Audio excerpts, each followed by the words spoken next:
Halo, jumpa lagi dengan Ibu Delima dalam materi ketenaga kerjaan. Hari ini kita akan masuk ke pembahasan. Yang pertama, perhatikan tujuan pembelajaran. Adapun tujuan pembelajaran kita pada pertemuan kali ini, yaitu menjelaskan pengertian ketenaga kerjaan, tenaga kerja, angkatan kerja, dan kesempatan kerja. Baik, kita mulai. Ada 3 hal yang harus kita pelajari dalam materi ketenaga kerjaan. Yang pertama, konsep ketenaga kerjaan. Yang kedua, sistem upah. Dan yang ketiga, pengangguran. Nah, coba perhatikan skema berikut ini. Di sini ada penduduk, di mana tentu tenaga kerja itu ada di dalam penduduk. Penduduk ini dibagi menjadi 2 golongan. Ada usia produktif, yaitu umur 15 sampai 64 tahun, dan ada usia non-produktif, yaitu kurang dari 15 tahun dan lebih dari 64 tahun. Kemudian yang usia produktif dibagi menjadi 2. Ada angkatan kerja dan ada yang bukan angkatan kerja. Apa itu angkatan kerja? Angkatan kerja adalah orang-orang yang usianya sudah produktif, dia sedang bekerja maupun sedang mencari pekerjaan. Sehingga angkatan kerja ini dibagi dalam 2 kelompok, yaitu ada yang bekerja, ada juga yang tidak bekerja. Kemudian yang bekerja berarti dia melakukan suatu usaha dan mendapatkan balas jasa berupa upah atau gaji. Yang bekerja ini dibagi dalam 2 kelompok juga. Ada yang bekerja penuh, yaitu apabila memiliki jam kerja 40 jam per minggu, dan ada setengah bekerja, yaitu apabila jam kerjanya kurang dari 40 jam per minggu. Baik, kita lanjutkan. Pengertian ketenaga kerjaan. Di dalam Undang-Undang Republik Indonesia Nomor 13 Tahun 2003 tentang ketenaga kerjaan disebutkan bahwa ketenaga kerjaan adalah segala hal yang berhubungan dengan tenaga kerja pada waktu sebelum, selama, dan sesudah masa kerja. Artinya ada 3 waktu yang berhubungan dengan ketenaga kerjaan ini, yaitu sebelum seseorang bekerja, selama bekerja, dan sesudah masa kerja. Apa yang dimaksud dengan kesempatan kerja? Yaitu tersedianya lapangan kerja bagi angkatan kerja yang membutuhkan pekerjaan. Baik lowongan kerja, kesempatan kerja yang sudah terisi maupun yang belum disebut sebagai kesempatan kerja. Tenaga kerja. Apa pula yang dimaksud dengan tenaga kerja? Kalau tenaga kerja adalah setiap orang yang mampu melakukan pekerjaan untuk menghasilkan barang atau jasa yang berguna bagi dirinya sendiri maupun masyarakat secara umum. Dengan demikian, tenaga kerja sama dengan usia produktif, yaitu 15 tahun sampai 64 tahun. Berikutnya kita lihat angkatan kerja. Angkatan kerja adalah mereka yang usianya produktif, baik yang bekerja maupun yang masih mencari pekerjaan. Tingkat partisipasi angkatan kerja merupakan persentase perbandingan jumlah angkatan kerja dengan jumlah penduduk usia kerja. Apabila dirumuskan, maka TPAK sama dengan angkatan kerja per penduduk usia produktif kali 100%. Kesempatan kerja. Kesempatan kerja adalah lapangan kerja baik yang sudah diisi maupun yang masih lowong. Tingkat kesempatan kerja adalah persentase peluang angkatan kerja untuk bekerja. TKK sama dengan orang yang bekerja per angkatan kerja kali 100%.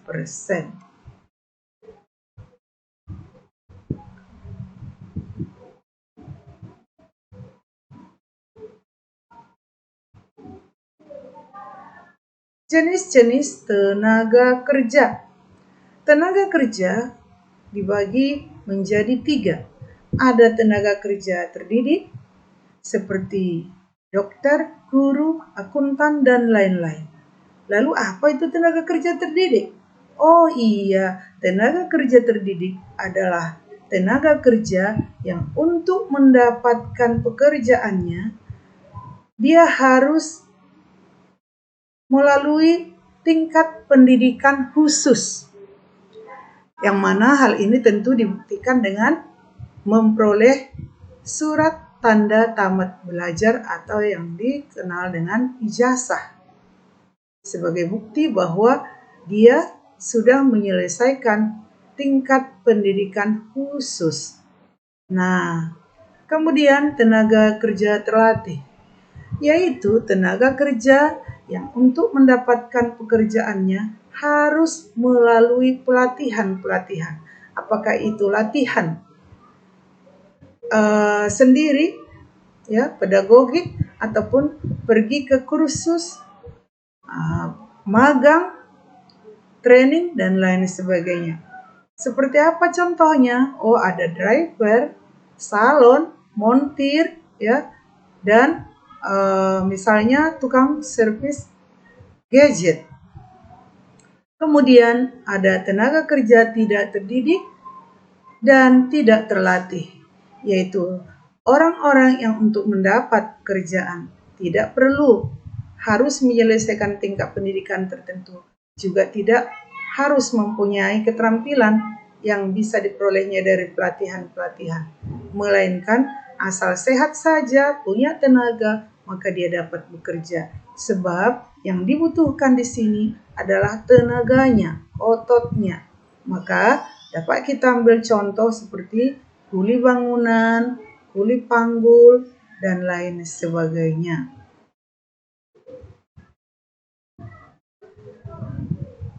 Apa sih yang menjadi permasalahan ketenaga kerjaan di Indonesia? Yang pertama, dapat kita sebutkan bahwa jumlah angkatan kerja tidak sebanding dengan kesempatan kerja. Yang kedua, kualitas tenaga kerja yang rendah. Ketiga, PHK. Keempat, tingkat upah yang rendah. Kelima, persebaran tenaga kerja yang tidak merata. Dan yang keenam, sistem ambil daya, alih daya yang dikenal dengan outsourcing, yaitu perjanjian pengusaha dengan tenaga kerja di mana perusahaan tersebut menyerahkan sebagian pekerjaan pada perusahaan lain melalui perjanjian pemborongan, sehingga status pekerja tidak tetap dan tidak ada uang pesangon sebagai jaminan. Nah, inilah yang diatur di dalam Undang-Undang Nomor 2 Undang-Undang tahun 2023 yang dikenal dengan Omnibus Law. Omnibus Law itu Omnibus Law itu merupakan cakupan banyak sekali undang-undang, di mana pada saat itu ada diatur undang-undang kesehatan, selain dari undang-undang ketenagakerjaan tentunya, ada undang-undang pendidikan, dan lain sebagainya. Ada beberapa upaya yang dapat dilakukan pemerintah untuk meningkatkan kualitas tenaga kerja. Yang pertama, pemerintah berusaha meningkatkan kualitas kesehatan masyarakat, di mana kita lihat ya, sekarang ini ada yang dikenal dengan BPJS. Masyarakat yang dipandang kurang mampu akan diberi kartu JKN, Jaminan Kesehatan Masyarakat, sehingga mereka tidak perlu membayar tetapi mendapat JKM. Kemudian yang kedua, menyelenggarakan program pemagangan. Kalau kita lihat, mahasiswa bahkan siswa-siswa SMK sering magang pada perusahaan-perusahaan, ya. Itu merupakan satu syarat untuk menyelesaikan dari tingkat pendidikan SMK, juga dari perguruan tinggi.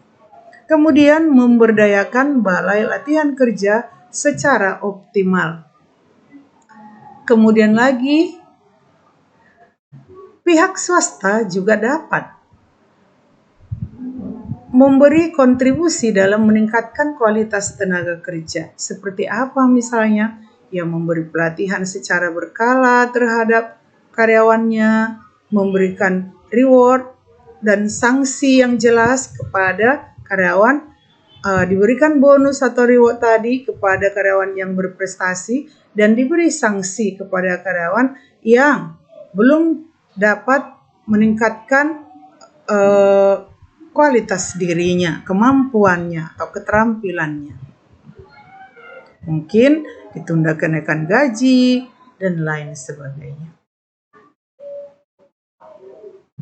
Nah, sebelum kita lanjutkan ke materi berikutnya, coba jelaskan apa sih yang dimaksud dengan penduduk? Ayo, penduduk adalah setiap orang yang mendiami satu daerah tertentu dengan tujuan untuk tinggal menetap. Yang kedua, usia produktif. Ayo, siapa yang ingat?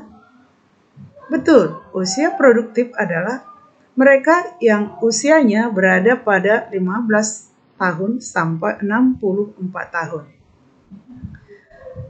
Usia produktif ini artinya seseorang yang sudah dianggap mampu melakukan pekerjaan, baik untuk kebutuhannya, memenuhi kebutuhannya sendiri maupun masyarakat umum.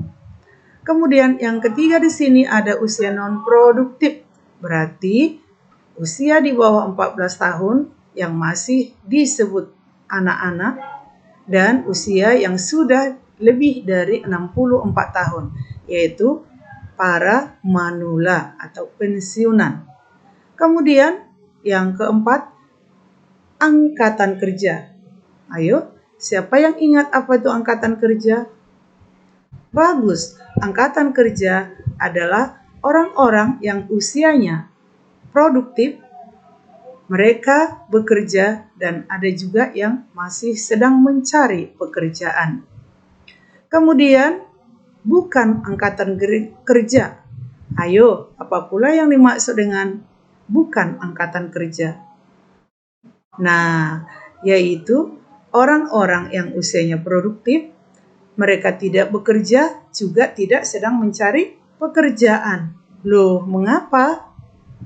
Nah, mungkin karena mereka seorang pelajar seperti kamu, mahasiswa, ibu-ibu rumah tangga, dan yang lainnya. Kemudian kesempatan kerja. Kesempatan kerja adalah peluang ataupun lowongan kerja baik yang sudah terisi maupun yang belum terisi. Bekerja berarti melakukan sesuatu pekerjaan, usaha untuk memperoleh upah maupun gaji. Kemudian tenaga kerja. Ayo, tenaga kerja sama dengan usia produktif, yaitu orang-orang yang mampu melakukan pekerjaan untuk menghasilkan barang maupun jasa. Dan yang terakhir jenis-jenis tenaga kerja yaitu tenaga kerja terdidik, tenaga kerja terampil, tenaga kerja tidak terdidik, juga tidak terampil. Nah, Ibu harapkan kamu tetap bersemangat dalam belajar supaya masa depan lebih baik. Semangat! Baiklah guys, kita sudah sampai di sini. Terima kasih sudah menonton videonya. Ibu harapkan jangan bosan untuk belajar. Sampai jumpa pada episode berikutnya, dan jangan lupa dong subscribe dan like tentunya. Thank you.